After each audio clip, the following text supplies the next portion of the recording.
শাহরাস্তিতে ৩ দশকের অপেক্ষার অবসান। পূর্ব উপলতায় ইটের সলিং রাস্তায় নতুন আশার আলো। পাশে ফারুক হোসেন মিয়াজি।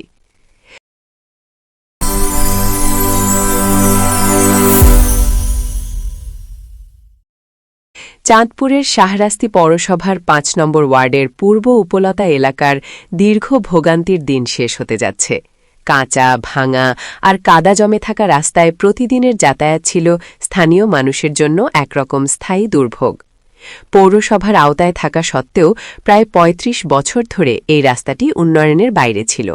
অবশেষে সেই নিষ্ক্রিয়তার দেয়াল ভেঙে কাজ শুরু হয়েছে ইটের সলিং নির্মাণের।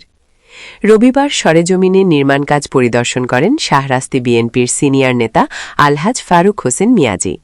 তার সঙ্গে ছিলেন ওয়ার্ড যুবদলের সভাপতি আব্দুর রহিম, ছাত্রনেতা মিলন, শ্রমিক দলের তৈয়ব আলী, ইসমাইল, জহির সহ স্থানীয় নেতারা। এলাকাবাসীর সাথে কথা বলে দেখা যায়, বহুদিনের হতাশার জায়গায় এবার নতুন এক আস্থার পরিবেশ তৈরি হয়েছে। সরকারি প্রকল্প হওয়া সত্ত্বেও পরিবহন ব্যয় বাড়ায় ঠিকাদার কাজ বন্ধ করে দেয়। বিষয়টি জানার পর ফারুক হোসেন মিয়াজি ব্যক্তিগত উদ্যোগে অতিরিক্ত পরিবহন খরচ পরিশোধ করেন। এতে আবার শুরু হয় কাজ। স্থানীয়দের মতে তার এই ভূমিকা না থাকলে উন্নয়ন থমকে থাকত আরও দীর্ঘ সময়। পরিদর্শন শেষে এক উঠান বৈঠকে এলাকাবাসীর সাথে সরাসরি কথা বলেন ফারুক হোসেন মিয়াজি। তিনি বলেন, বিগত বছরের রাজনৈতিক সংগ্রাম, নির্যাতন আর ত্যাগের পথ ধরে তিনি সবসময় মানুষের পাশে থাকার চেষ্টা করেছেন।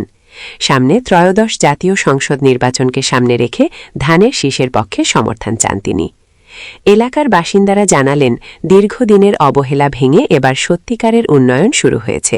তাদের আশা, এই উদ্যোগ পূর্ব উপলতায় শুধু রাস্তা উন্নয়নই নয়, বাকি অবহেলিত স্থানগুলোকেও পরিবর্তনের পথে নিয়ে যাবে।